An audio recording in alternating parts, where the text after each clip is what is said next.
एनालिस के पैदा होने से सालों पहले। उसकी माँ ने एक इलीजिटिमेट बच्ची को जन्म दिया था जिसका नाम मार्था था। कुछ ही सालों बाद उस पहली बच्ची यानी मार्था की मौत सिर्फ कुछ साल की उम्र में ही हो गई। एक छोटी बच्ची के रूप में एनालिस खुद को ऐसी सजाएं देती थी जो कोई सोच भी नहीं सकता। वो ठंड के मौसम में फ्रीजिंग कोल्ड स्टोन फ्लोर्स पर, लेकिन उन फॉरबिडन ऑडियो टेप्स में ऐसा क्या था जिससे वेटिकन डर गए थे? वो आवाजें जो एनालिस के मुंह से निकल रही थी वो सिर्फ चीखने या चिल्लाने की नहीं थी, लेकिन एनालिस के अंदर बैठे डिमॉन्स ने एक्सोर्सिज्म के दौरान उन प्रीस्ट को ऑर्डर दिए।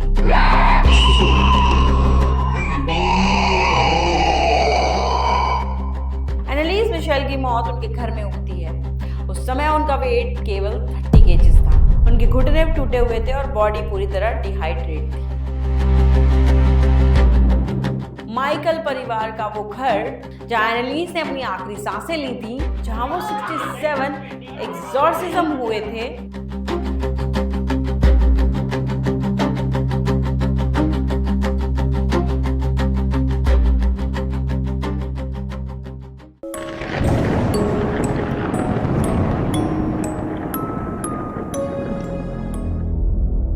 सोचिए एक 24 साल की लड़की बिस्तर पर आखिरी सांसें ले रही है और अचानक उसके मुंह से एक ऐसी आवाज निकलती है जो सारे वेटिकन को हिलाकर रख देती है। लेकिन कैथोलिक चर्च उस आवाज से इसलिए नहीं डरा था क्योंकि वो किसी भूत प्रेत की थी, बल्कि वो एक ऐसी इंस्टीट्यूशनल सच्चाई बोल रही थी जो पूरे वेटिकन को बर्बाद कर सकती थी। दोस्तों, हम सब जानते हैं कि एनालिस पर 67 भयंकर एक्सोर्सिज्म हुए थे। मैंने अपने लास्ट जो एनालिस मिशेल की वीडियो बनाई थी उसमें उन सब को बहुत डिटेल में कवर किया है। अगर आपने मेरी वो वीडियो नहीं देखी है तो आप जाकर देख सकते हैं, आपको डिस्क्रिप्शन में लिंक मिल जाएगा और आप आई बटन से भी क्लिक कर सकते हैं। लेकिन इस वीडियो में मैं आपको वो सब बातें नहीं बताऊंगी जो मैं उस वीडियो में बता चुकी हूँ या जो सब लोग जानते हैं। आज हम ऐसे खुलासे करेंगे जो पूरे वेटिकन को हिला देगा। आपने कभी सोचा कि एनालिस की मौत के बाद ऐसा क्या हुआ कि वेटिकन ने सदियों पुराने कानून को रीराइट करा दिया? ऐसा क्या छुपा था उन अनफॉरबिडन ऑडियो टेप्स में जिसे दुनिया के सामने आने से रोक दिया गया? और ठीक 6 तारीख 6th मंथ में उनका घर एक मिस्टीरियस आग में क्यों जलकर राख हो गया था?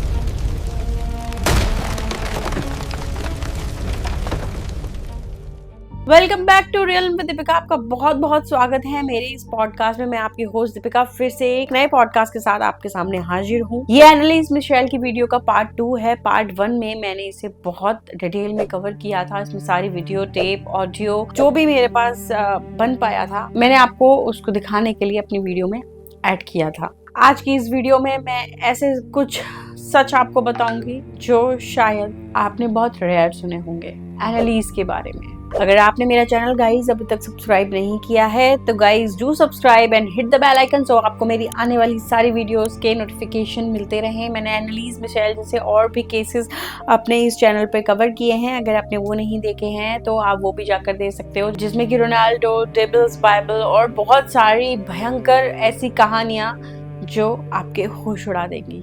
तो जरूर देखिएगा जाके। चलिए अब आगे बढ़ते हैं। आपको लगता होगा आप एनालिस की कहानी को जानते हैं, जैसे कि ऑलमोस्ट हर एक यूट्यूबर ने कवर किया है, पर आज के इस पॉडकास्ट में हम उस पर्दे को उठाएंगे जहां हॉरर और एक बेहद डार्क कॉन्स्पिरेसी आपस में मिलते हैं। आज बात सिर्फ एक बीमार लड़की की नहीं बल्कि उस दबाए हुए सच की होगी जो आपकी रातों की नींद उड़ा दी। पिछली वीडियो में हमने एनालिस मिशेल की दर्दनाक कहानी और उन पर हुए भयंकर बदलावों के बारे में डिस्कस किया था। हमने सुना कि कैसे एक हंसती खेलती लड़की धीरे धीरे एक ऐसी स्थिति में पहुंच गई जहां उसे 67 टाइम्स एक्सोर्सिज्म से गुजरना पड़ा।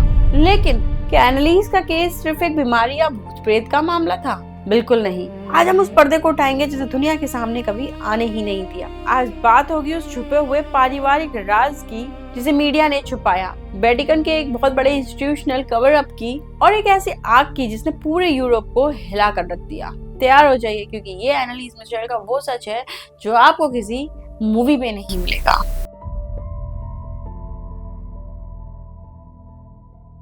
एनालिस की इस हालत की शुरुआत एक्चुअली उनके पैदा होने से भी बहुत पहले ही हो चुकी थी। उनकी माँ एना मिशेल के गहरे राज से शुरू हो चुकी थी। बात है 1940s की।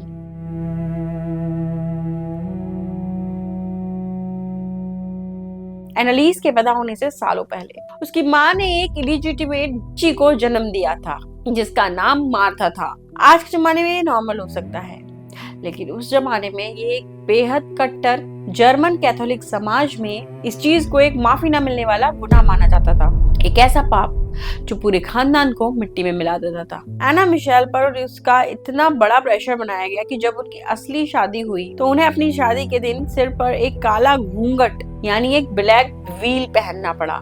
कोई फैशन नहीं था, बल्कि ये पूरे समाज के सामने उनका एक पब्लिक पेनेंस था, एक जिल्लत थी जिसे कि लोग जान सके कि उन्होंने एक पाप किया था। कुछ ही सालों बाद उस पहली बच्ची यानी मार्था की मौत सिर्फ कुछ साल की उम्र में ही हो गई। परिवार के अंदर ये डर बैठ गया था कि ये भगवान का काला कहर है। गिल्ट और पाप का डर उनके घर की दीवारों में एक टॉक्सिक अंधेरे की तरह बैठ गया था, और यही अंधेरा इनहेरिट किया एनालिस ने। एनालिस ने बचपन से ही अपनी माँ के इस जनरेशनल गिल्ट और शर्म को अपने अंदर एब्जॉर्ब कर लिया था। उन्हें लगता था कि उनके परिवार पर एक काला साया है जिससे उन्हें साफ करना है। सीजर्स और मेडिकल दिक्कतें होने से बहुत टाइम पहले ही एक छोटी बच्ची के रूप में एनालिस खुद को ऐसी सजाएं देती थी जो कोई सोच भी नहीं सकता। वो ठंड के मौसम में फ्रीजिंग कोल्ड स्टोन फ्लोर्स पर बिना कपड़ों के ही सो जाती थी। जब उनसे पूछा जाता था तो वो कहती थी कि वो लोकल ड्रग्स एडिक्ट और भटकते हुए लोगों के पापों का प्रायश्चित कर रही हैं। कॉन्स्पिरेसी थ्योरिस्ट और साइकोलॉजिस्ट का मानना है कि एनालिस के अंदर जो डिमॉन्स बाद में नजर आए वो किसी हेल से नहीं निकले थे, वो उन्हीं के घर के इस दबाए हुए टॉक्सिक जेनरेशनल ट्रॉमा और रिलीजियस माया से पैदा हुए थे।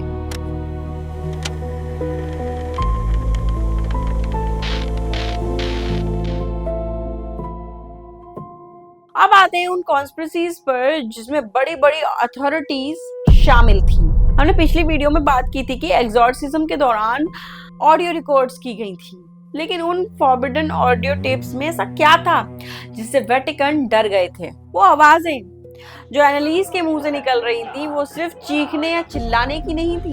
वो आवाजें उस समय की कैथोलिक चर्च के सबसे बड़े बदलाव, जिसे हम वेटिकन सेकंड रिफॉर्म कहते हैं, पर सीधा हमला कर रही थी। 1960s में वेटिकन ने चर्च के कुछ पुराने नए नियम बनाए थे, जैसे मैस को लोकल लैंग्वेज में बोलना और कम्युनिकेशन को लोगों के हाथ में देना। लेकिन एनालिस के अंदर बैठे डिमॉन्स ने एक्सॉर्सिज्म के दौरान उन प्रीस्ट को ऑर्डर दिए।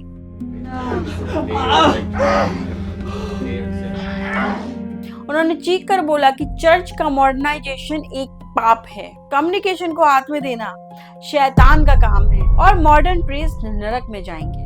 अब यहाँ पे कॉन्स्पिरेसी दो हिस्सों में बढ़ जाती है। First, the religious angle. कट्टर ट्रेडिशनल कैथोलिक्स ने क्लेम्स शुरू कर दिए कि भगवान खुद इन डिमॉन्स को मजबूर कर रहा है ताकि मॉडर्न चर्च को उनकी गलती का एहसास कराया जा सके। उनके लिए एनालिस एक मैसेंजर बन चुकी थी। Second, the institutional panic. Vatican के अंदर एक बहुत बड़ा पब्लिक रिलेशन क्राइसिस खड़ा हो गया था। अगर ये टेप्स आम जनता के सामने पूरी तरह आती तो चर्च के दो टुकड़े हो सकते थे। रोम इस मीडिया सर्कस और अपनी बदनामी से इतना डर गया था कि उन्होंने सदियों पुराने कानून को हमेशा के लिए बदल दिया। चलिए इसे इस क्रोनोलॉजिकल टाइमलाइन के जरिए समझते हैं। द ट्रेजिक डिमाइस, जुलाई 1, 1976। एनालिस मिशेल की मौत उनके घर में होती है। उस समय उनका वेट केवल 30 केजीज था। उनके घुटने टूटे हुए थे और बॉडी पूरी तरह डिहाइड्रेट थी। The Klingberg trial, April 1978। Court परिवार और दोनों प्रीस्ट को नेग्लिजेंट होमिसाइड का दोषी करार देता है। सजा बेहद कम थी, सिर्फ 6 महीने की जेल, जिसे बाद में सस्पेंड कर दिया गया। मीडिया का ध्यान केस पर से हटाने की कोशिश शुरू होती है। Vatican rewrites the law. January 1999। Publicity से परेशान होकर वेटिकन ने सदियों पुराने एक्सॉर्सिज्म कोड को रीराइट किया। नए नियम के मुताबिक एक्सॉर्सिज्म के दौरान किसी भी तरह की ऑडियो या वीडियो रिकॉर्डिंग पर एब्सोल्यूट बैन लगा दिया गया। The mysterious fire. June 6, 2013। Klingberg में मौजूद वो घर जहां एनालीज ने अपनी आखिरी सांसें ली थी, एक मिस्टीरियस आग में जलकर पूरी तरह से राख हो जाता है। Sanctum omnis initium। कहानी यहाँ खत्म नहीं होती है। इसका सबसे ईरी, स्पूकी और डर पैदा करने वाला मोड आता है साल 2013 में। 6 जून 2013 ये वो तारीख थी जब क्लिनबर्ग में मौजूद माइकल परिवार का वो घर जहाँ एनालीज ने अपनी आखिरी सांसें ली थी, जहाँ वो 67 एक्सॉर्सिज्म हुए थे, वो एक भयंकर आग में जलकर अचानक से राख हो जाता है। लेकिन कॉन्स्पिरेसी थ्योरिस्ट ने जब इस तारीख के डिजिट्स को ध्यान से देखा तो पूरे यूरोप के लोगों के रोंगटे खड़े हो गए। अब जरा ध्यान से सुनिएगा। दिन था 6, मंथ था जून यानी 6 और साल था 2013। अगर आप 2013 के डिजिट्स को ऐड करें 2 + 0 + 1 + 3 इज इक्वल टू 6 यानी 6। ये कॉन्स्पिरेसी डायरेक्ट 666 यानी नंबर 20 पर जाकर रुकती है। क्या ये सिर्फ एक कोइंसिडेंस था? बात यहाँ खत्म नहीं होती। उस रात जब आग लगी थी तो आसपास के लोकल और आई विटनेस ने पुलिस को ऐसी स्टेटमेंट्स दी तो उन्हें परेशान कर गई। उन्होंने दावा किया कि उन्होंने उस जलती हुई इमारत की उस बालकनी में एक यंग लड़की की परछाई देखी थी जो आग के बीच शांति से खड़ी थी। अथॉरिटीज ने इन्वेस्टिगेशन की और इसे एक इंटेंशनल अरसों यानी जानबूझकर लगाई गई आग का करार दिया। लेकिन हैरत की बात तो ये है कि आज तक कोई भी सस्पेक्ट पकड़ा नहीं गया है। किसी को नहीं पता कि उस सेफ लॉक घर में उस रात आग लग कैसे गई। क्या कोई उस घर से उन बचे हुए सबूतों को मिटाना चाहता था या फिर वहाँ कुछ ऐसा था जो इस दुनिया का नहीं था। आज वही क्लिनबर्ग एक अनऑफिशियल पिलग्रिमेज साइट बन चुका है। पूरे यूरोप से अल्ट्रा ट्रेडिशनलिस्ट, कैथोलिक और पैरानॉर्मल एंथुसियास्ट उनकी ग्रेव पर आते हैं। उन्हें एक विक्टिम नहीं बल्कि एक मार्टियर और एक अनकैनोनाइज्ड सेंट की तरह पूजते हैं। उनका मानना है कि एनालीज कोई बीमार लड़की नहीं थी। उन्होंने मॉडर्न साइंटिफिक और गॉडलेस दुनिया को यह साबित करने के लिए अपने शरीर की कुर्बानी दे दी कि शैतान सच में एग्जिस्ट करता है।